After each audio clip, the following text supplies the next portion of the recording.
कि अग्निपथ अग्निपथ अग्निपथ, वृक्ष हो भले खड़े हो बड़े हो घने, एक पत्र छाह भी मांग मत मांग मत मांग मत। अग्निपथ अग्निपथ अग्निपथ, तू न थकेगा कभी, तू न मुड़ेगा कभी, तू न झुकेगा कभी, कर शपथ कर शपथ कर शपथ। अग्निपथ अग्निपथ अग्निपथ, ये महान दृश्य है, चल रहा मनुष्य है, अश्रु श्वेद रक्त से लथपथ लथपथ लथपथ। अग्निपथ अग्निपथ अग्निपथ। हरिवंश राय बच्चन जी की इन्हीं पंक्तियों के साथ मैं आज के कार्यक्रम की शुरुआत करती हूँ। आज हमारे कार्यक्रम में उपस्थित संपर्क राजभाषा अधिकारी AN sir, ATM sir, ACM sir और एई सर का इस कार्यक्रम में हार्दिक स्वागत है। जोरदार तालियों से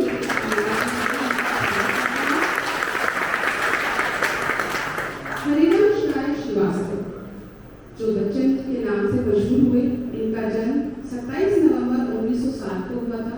आज हम सभी इनके जयंती कार्यक्रम के उपलक्ष्य में एकत्रित हुए हैं। मैं अनुरोध करती हूँ हमारे संपर्क राजभाषा अधिकारी एटीएम सर, एई सर और एसीएम सर कि कृपया मंच पर आएं और हरिवंश राय बच्चन जी के चित्र पर माल्यार्पण करें एवं दीप प्रज्वलन करें।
धन्यवाद सर। इसी के साथ मैं हमारे संपर्क राजभाषा अधिकारी सर से निवेदन करती हूँ कि कृपया कोई आए मंच पर और हम सभी को संबोधित करें। नमस्कार। एटीएम सर,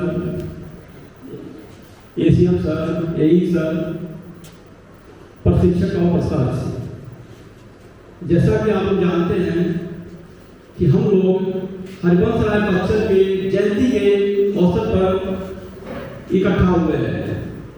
उसे जो है 27 नवंबर 1907 में इनका जन्म हुआ था। लेकिन 27 तारीख को अपना जो हॉलीडे था, इसलिए आज जो है इसको हम सेलिब्रेट कर रहे हैं। ये जो है इनका जन्म इलाहाबाद में 27 नवंबर 1907 में हुआ था। ये जो इंग्लिश से एमए किए थे और इलाहाबाद यूनिवर्सिटी में अध्यापक थे। साथ ही विदेश मंत्रालय में बाद में राजभाषा विशेषज्ञ के रूप में काम किए। ये राज्यसभा के मनोनीत सदस्य भी हुए थे और 1976 में पद्म भूषण अवार्ड से भी इनको सम्मानित किया गया था। इनकी जो प्रसिद्ध रचनाएं हैं, 13 मधुशाला, मधुबाला, मधुकलश, निशा निमंत्रण, सतरंगिनी, हलाहल, इस तरह जो इनका जो काव्य संकलन 26 का काव्य संकलन है। उसके बाद आत्म जो कथा है, 5 आत्मकथा है और विविध में 24 जो इनका संकलन लगभग है। इनकी जो रचनाएं थी वो जो है मानवीय भावनाओं की जटिलताएं हैं, इस पर जो है लिखे हुए हैं। उनके छंदों में समय के पार करने की और जीवन के सभी क्षेत्रों में लोगों की दिल छूने की शक्ति हो, चाहे मधुशाला जैसे जीवन उत्सव हो और अन्य पद में मानव अस्तित्व का हरा चिंतन हो। इनके शब्दों में कलात्मक गुण है जो पीढ़ियों को प्रेरित करता है। बच्चन की कविताएं अक्सर मानवीय भावना, जीवन की जटिलताओं की गहरी समझ दर्शाती हैं। खुशी हो, दुख हो, प्रेम हो, निराशा की बातचीत को आप सभी का धन्यवाद इस डॉक्यूमेंट्री को इतना सराहने के लिए। हरिवंश राय बच्चन की विरासत किसी किताब के पन्नों तक सीमित नहीं है। यह उन दिलों में भी जीवित है जो उनके छंदों में सांत्वना, प्रेरणा का प्रतिबिंब पाते हैं। हम इस महान साहित्यकार को श्रद्धांजलि देते हुए काव्यात्मक अभिव्यक्ति की लौ को जीवित रखने के लिए आज इस अवसर पर काव्य पाठ कार्यक्रम की शुरुआत करने जा रहे हैं। यात्रा आरंभ करने के पहले अपने लक्ष्य व मार्ग अपने तय मार्ग पर चलते रहे।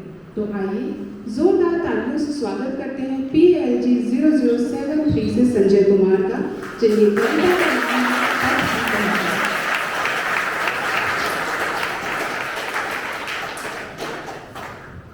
आप सभी अधिकारी जनों को प्रणाम करता हूँ।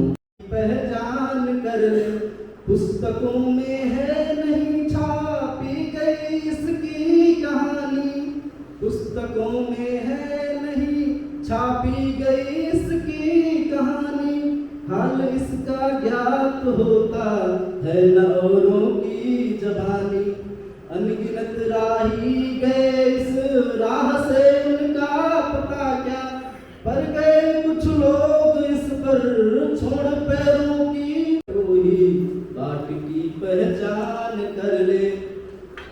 कौन कहता है कि सपनों को न आने दे हृदय में, देखते सब हैं इन्हें अपने उम्र अपने समय में, और तू कर यत्न भी तो मिल नहीं सकती सफलता, ये उदय होते लिए कुछ थे नयनों के मिले में, किंतु जग के पंथ पर यदि स्वप्न तुमको सत्य तो सौ स्वप्न पर ही हुआ, व्यर्थ दिन इस पर बिताना, यह बुरा है या कि अच्छा, व्यर्थ दिन इस पर बिताना, अब असंभव छोड़ यह पथ दूसरे पर पग बढ़ाना, तू इसे अच्छा समझ यात्रा सरल इससे बनेगी, सोच मत केवल तुझे यह बड़ा मन में बिठाना, हर सफल पंथी यही विश्वास ले इस पर बड़ा पहचान कर ले जाए।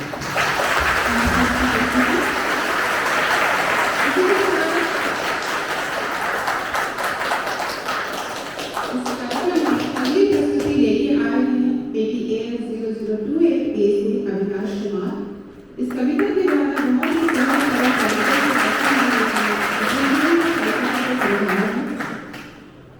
सभी को नमस्कार एवं प्रणाम। मैं अविनाश कुमार आप लोगों के सामने एक कविता प्रस्तुत करने जा रहा हूँ, जिसका शीर्षक है जिंदगी।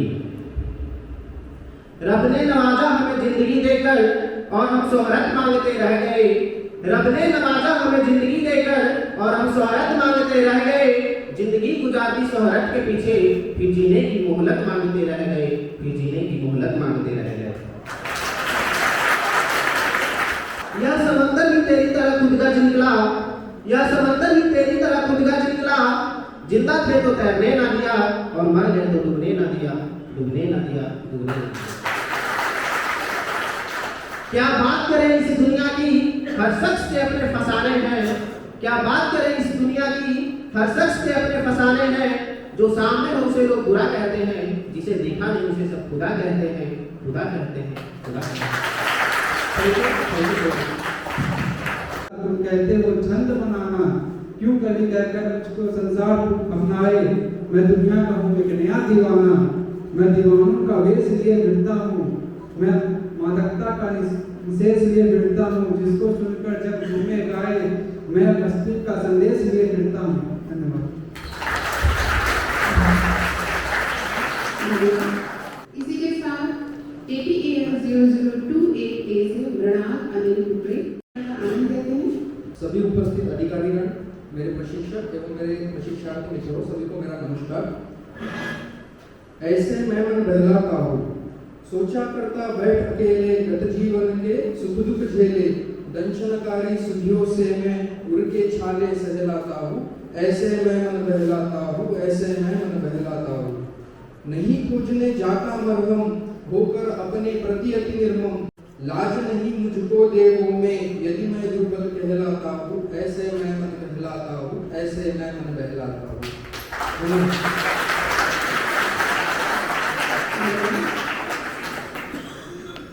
इसी के साथ अगली प्रस्तुति ATAS 0028A से चैतन्य दास से की है।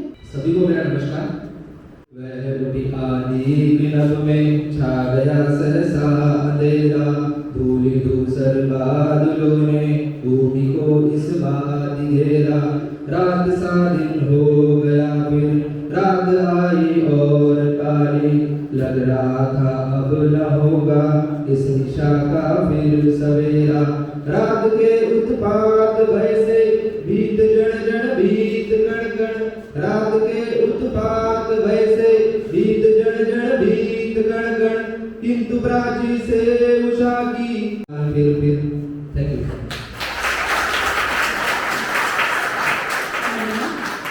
ये भी आपके समक्ष एक प्रेरणादायी कविता नील का निर्माण। इस कविता में जीवन की कठिनाइयों को लड़ने और सब कुछ नष्ट होने के बाद भी फिर से नव निर्माण करने की प्रेरणा दी गई थी। और इसी के साथ अगली प्रस्तुति जो है वो है ATAS 0028 से पूजा अवतार सिंह मीना की।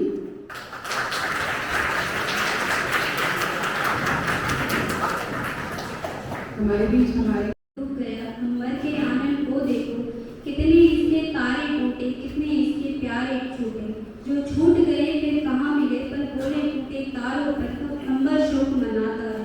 जो बीत गई सो बात गई, जीवन में मधु का प्याला था, तुमने कल मंदे डाला था, वह टूट गया तो टूट गया, मंदराले का आंगन देखो, कितने प्याले हिल जाते हैं, गिर मिट्टी में मिल जाते हैं, जो गिरते हैं कब उठते हैं, पर बोलो टूटे प्यारों पर कब मदराए पछताता है। जो बीत गई सो बात गई, जो बीत गई सो बात गई।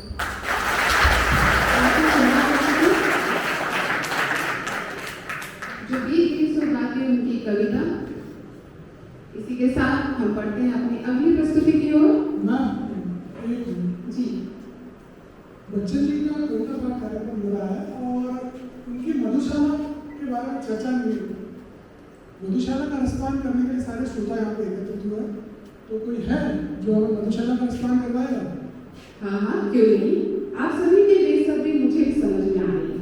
मधुशाला जो उनकी सर्वश्रेष्ठ कृति रही है, जीवन के उतार चढ़ाव के माध्यम से एक रूपक यात्रा रही है, जिसे एक शराब खाने की कल्पना के माध्यम से व्यक्त किया गया है। उन्होंने जिन रूपों का प्रयोग किया है इसमें, वे केवल शराब के नशे के बारे में नहीं, बल्कि अनुभवों के नशे और अस्तित्व के बारे में, उनकी अप्रत्याशित प्रकृति के बारे में भी।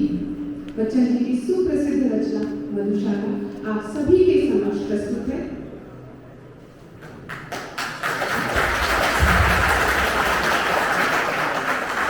माननीय श्री प्रधानाचार्य महोदय, उपस्थित अधिकारीगण तथा प्रशिक्षकगण तथा मेरे प्यारे साथियों, आप सभी के समक्ष मैं मधुशाला की कुछ रुबाइयां प्रस्तुत करने जा रहा हूँ। भावुकता अंगूर लता से खींच कल्पना की हाला, कवि साकी बनकर आया है भरकर कविता का प्याला। कभी न कलमर खाली होगा लाख पिए 2 लाख पिए, कभी न कलमर खाली होगा लाख पिए 2 लाख पिए, पाठक है पीने वाले पुस्तक मेरी मधुशाला।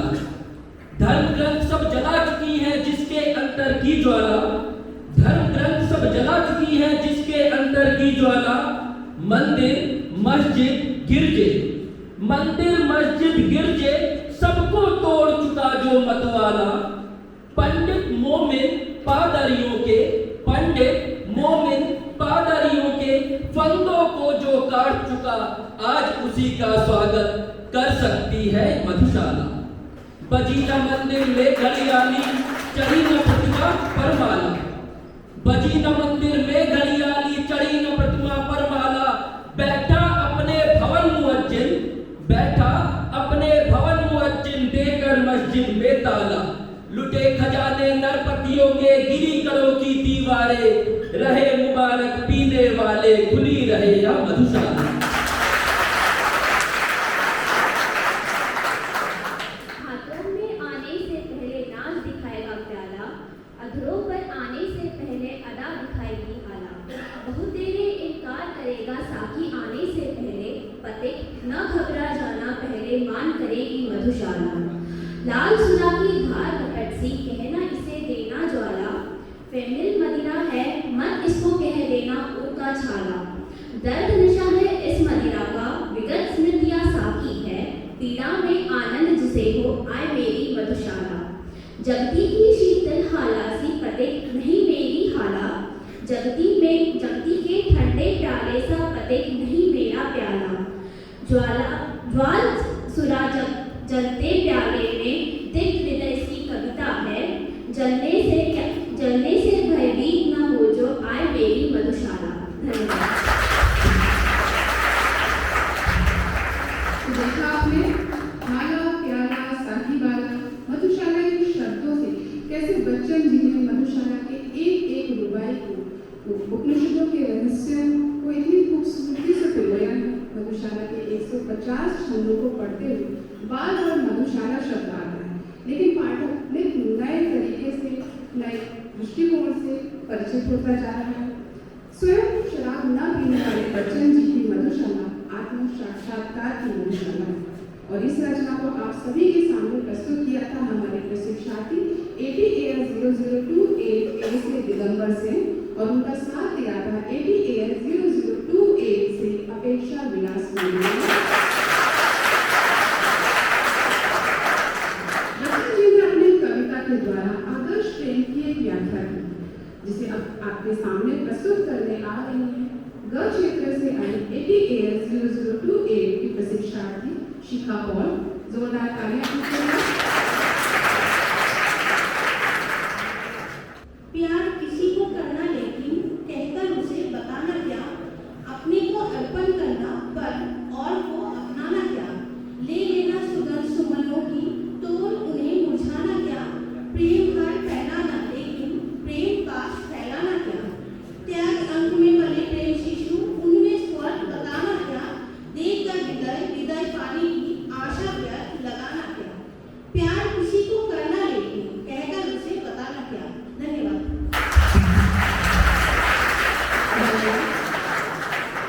प्रेम एक ऐसी अनुभूति है जिसे कोई अछूता नहीं रहा। हर किसी का प्रेम अनुभव कुछ और कुछ अलग सा होता है। अपना अनुभव अपने शब्दों में आप सभी के सामने लेकर आ रहे हैं ICUC 0014 के प्रशिक्षार्थी विवेक सिंह। जोरदार तालियां। इनकी स्वरचित रचना है, आइए सुनते हैं। सभागार में उपस्थित माननीय प्राचार्य महोदय, ATM sir, ACM sir, AE sir, समस्त प्रशिक्षकगण एवं सभी प्रशिक्षुओं को मैं विवेक सिंह इस सभागार में आप सभी का स्वागत करता हूँ, नंदन करता हूँ, अभिनंदन करता हूँ। यह मेरी एक स्वरचित कविता है। मैं कोई लेखक तो नहीं, पर लिखने का शौक रखता हूँ, तो इसमें हुई त्रुटियों को मुझे माफ करें। मेरी कविता का शीर्षक है गलत था। कुछ गलतियां हमें पहले पता चल जाती हैं, कुछ गलतियों का एहसास हमें कुछ बाद में होता है। थी उम्मीदें बहुत कि कुछ पल चलूंगा साथ तेरे, बीच रास्ते से तेरा लौट जाना गलत था। तेरी आंखों में डूब के देखा तो जान पाया, तेरी पलकों का बार गिर के उठना गलत था। न रोती ये आंखें न तड़पता ये दिल, अगर जान लेता मोहब्बत करना गलत था। कुछ कदम साथ चलते तो जान पाते हैं कि अपनी मोहब्बत नदी किनारे खड़े होकर गहराई नापना गलत था। जिन चाहता था तुझे अपना बना करके रखो, पर वक्त की नजाकत न समझना गलत था। न रोती ये आंखें न तड़पता ये दिल, अगर जान लेता मोहब्बत करना गलत था। न ढलता ये सूरज और न होती ये शाम, हर शाम तुझे पाने का चाहत गलत था। चल पड़ा तुझे पाने की लंबी डगर पर, उस डगर पर बारिश में भी जाना गलत था। न रोती ये आंखें न तड़पता ये दिल, अगर जान लेता मोहब्बत करना गलत था। खुद की नजरों से समझने की कोशिश करते तो जान पाते, हमें है मोहब्बत किसी और से ये समझना गलत था। आज एक पल भी तुझे न देखा तो जान पाया, तुझ भी न जीने का ख्याल करना गलत था। Thank you so much.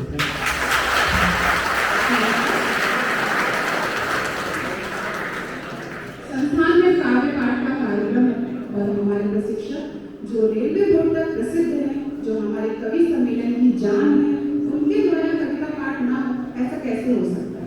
तो जोरदार तालियों से स्वागत करते हैं हमारे संस्थान में यातायात प्रशिक्षक, वरिष्ठ यातायात प्रशिक्षक श्री कवि किशोर जी का।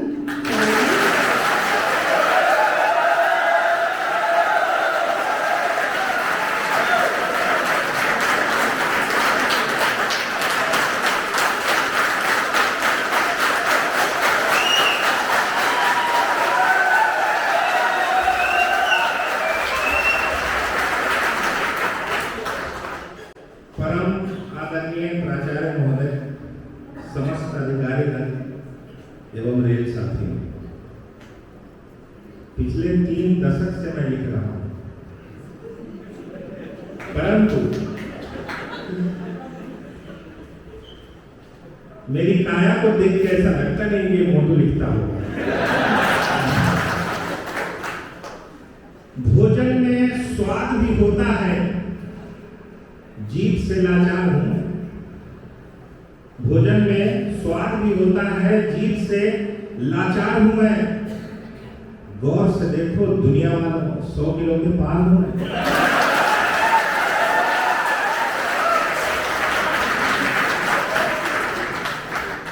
कविता पाठ का श्रवण कर रहे हैं, ताली बजा रहे हैं, नहीं तो ज्यादातर बच्चे मोबाइल में रिकॉर्डिंग करने में लगते हैं तो तालियां कम पड़ती हैं।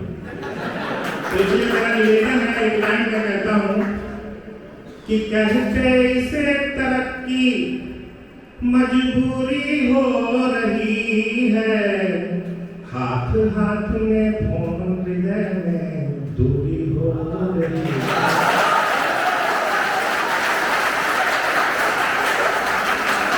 तो जब हाथ हाथ में फोन है तो आप कविताओं का आनंद नहीं ले रहे हैं, ऐसा नहीं होना चाहिए। आपको जो भी हमारे साथी आ रहे हैं उनका जोरदार तालियों से स्वागत करना है ना। और संस्थान में जितने भी प्रशिक्षक हैं सबके तरफ से एक लाइन मैं कहना चाहता हूँ कि संस्थान की यही महारत नौ प्रयोग नित लाते हैं, और खेल खेल में रेल नियम सब झटपट तुम्हें सिखाते हैं।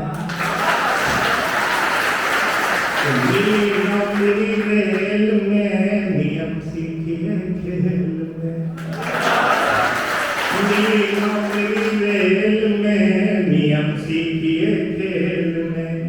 तो आज बच्चन साहब के लिए मैं उनकी लिखी हुई कविताएं कि जब राष्ट्र हित में आपको आत्मोत्सर्ग करना हो तो आप किनारे पर रहकर विचार करते न रहिए, बल्कि उस समर में कूद जाइए। तीर पर कैसे रुकूं मैं, आज लहरों में निमंत्रण। लहरें बुला रही हैं, किनारे पर खड़ा होकर मैं तमाशा नहीं देख सकता। तो उसी की मैं 8 लाइनें सुनाता हूँ। कविता बहुत लंबी है लेकिन मैं 2 मिनट में ही खत्म करूंगा। छोटा सा 2 पैराग्राफ ध्यान से।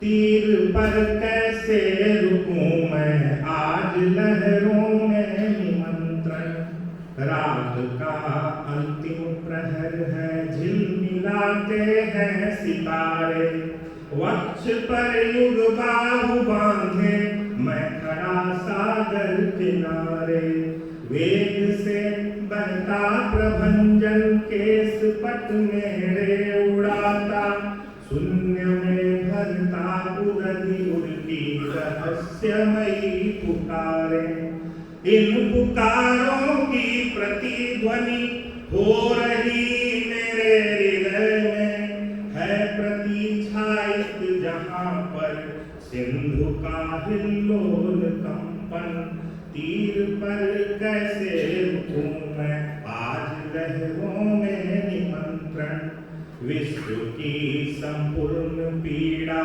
सम्मिलित हो रो रही है, शुष्क पृथ्वी आंसुओं से पांव अपने धो रही है, इस धरा पर जो बसी दुनिया यही अनुरूप उनके, इस व्यथा से हो न विचलित, नींद सुख की सो रही है, क्योंकि धरनी अब तलक गल कर जल निधि हो गई है, देखते क्यों नेत्र कवि के भूमि पर जड़ तुल्य जीवन, तीर पर कैसे रुकूं मैं, आज लहरों में निमंत्रण। जय जय।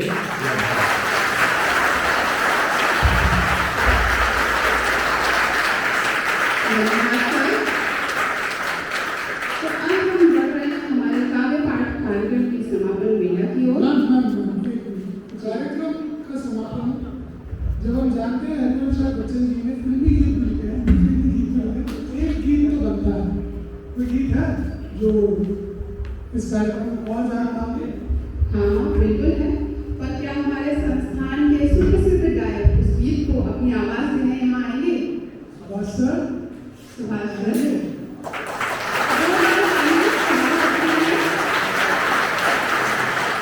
फिल्म सिलसिला का वह गीत जो हर होली में बजता है और न केवल बजता है बल्कि आप सभी को थिरकने के लिए मजबूर कर देता है। इसकी प्रस्तुति के लिए सुभाष सर सभी के समक्ष आ चुके हैं।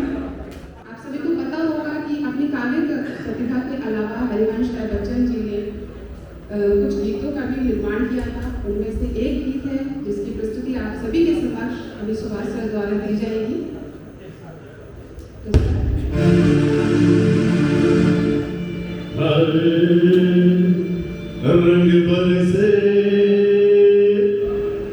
रंग बरसे भीगे चुनर वाली रंग बरसे पिचकारी तोरी भीगी अंगिया रंग रसिया रंग रसिया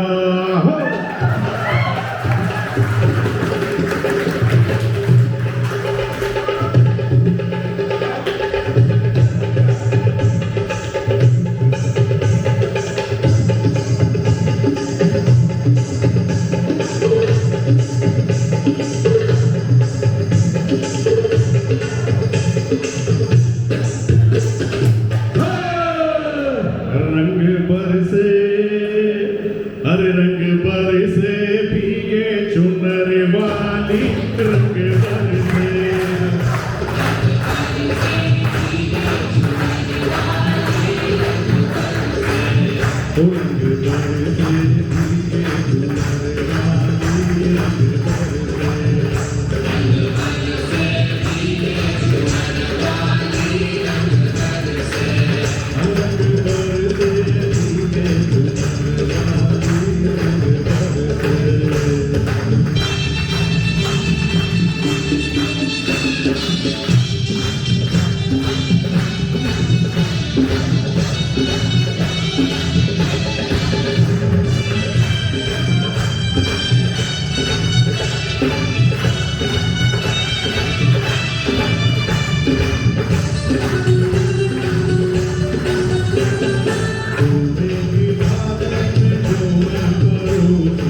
चमेली का बेला चमेली का सेज बिछाया सोबे गोरी का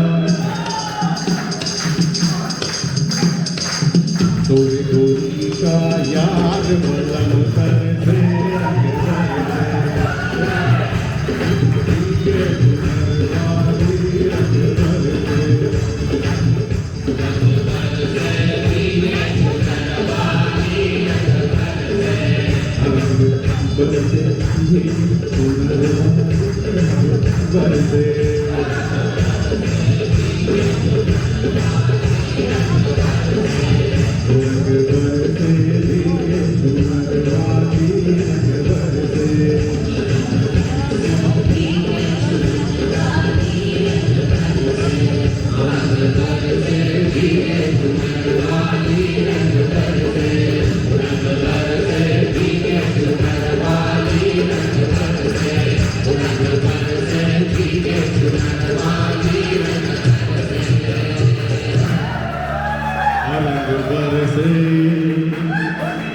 भीगे चुनर वाली रंग बरसे।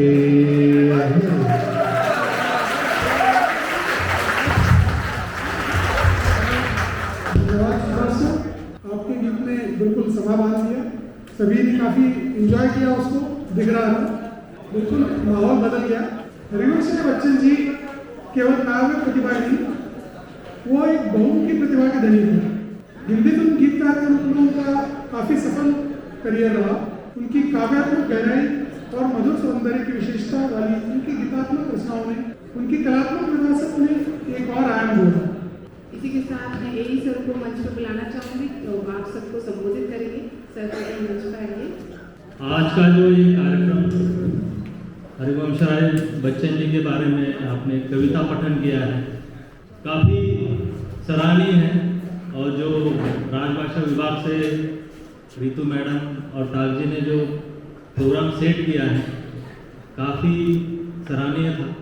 जिस सामाजिक विषयों पे ऐसा कोई भी विषय नहीं था कि बच्चन साहब ने उसको छुआ नहीं। और जो जगह ठीक नहीं रहती है मधुशाला, उसी से उन्होंने अपनी कविता का समावन, एक एक वहाँ की नाटकीय रचनाएं, व्यक्तित्व, उसको उन्होंने अपनी कविताओं में उतारा है। वो समय आप देखेंगे स्वतंत्र संग्राम का था, और ऐसे समय देशभक्ति का जोर पूरे समाज पे, तो कोई खुलकर उसको लड़ रहा था, तो कोई कथा कविता के रूप में समाज को प्रेरित कर। तो ऐसे आप देखेंगे उनके 3-4 कथा संग्रह मधु से संबंधित है। मधुशाला आपने देखा होगा। तो मधुर शब्द से हमें पता होता है कि कितना मधुर वाणी से रहना चाहिए, वाणी से बोलना चाहिए। और उनके शब्द देखिए हृदय से मेल खाते हैं। तो वो जो समय मैं आपसे बात कर रहा था स्वतंत्र संग्राम की, तो उन्होंने सामाजिक एकजुटता उसमें लाई है। ऐसा कोई क्षेत्र नहीं छूटा है कि उन्होंने अपनी बात कविताओं में नहीं रखी। और जो प्रतिभागी किसी ने भी रिपीट नहीं किया उनकी कविता, तो वो बधाई के पात्र है कि उनकी जो चाहत थी, उनका जो उद्देश्य था कि हर एक ने उनका पहलू को सजाया है। और उसमें जो शिरोमणि किया है वो हमारे किशोर सर और हमारे जो गायक हैं, उन्होंने उसको अंतिम स्वर्ण रूप दिया है। तो मैं मानता हूँ कि ये प्रोग्राम बहुत ही सफल रहा, और उसका श्रेय सिर्फ राजभाषा विभाग को जाता है। और वो ऐसे ही सारे प्रोग्राम करते रहे और राजभाषा को प्रज्वलित करते हैं। और जो भी प्रशिक्षणार्थी यहाँ आते हैं, वो अपने मन में, अपने कार्य में राजभाषा के प्रति स्नेह निर्माण करें और अपने कार्य में उसको दिखाएं। धन्यवाद।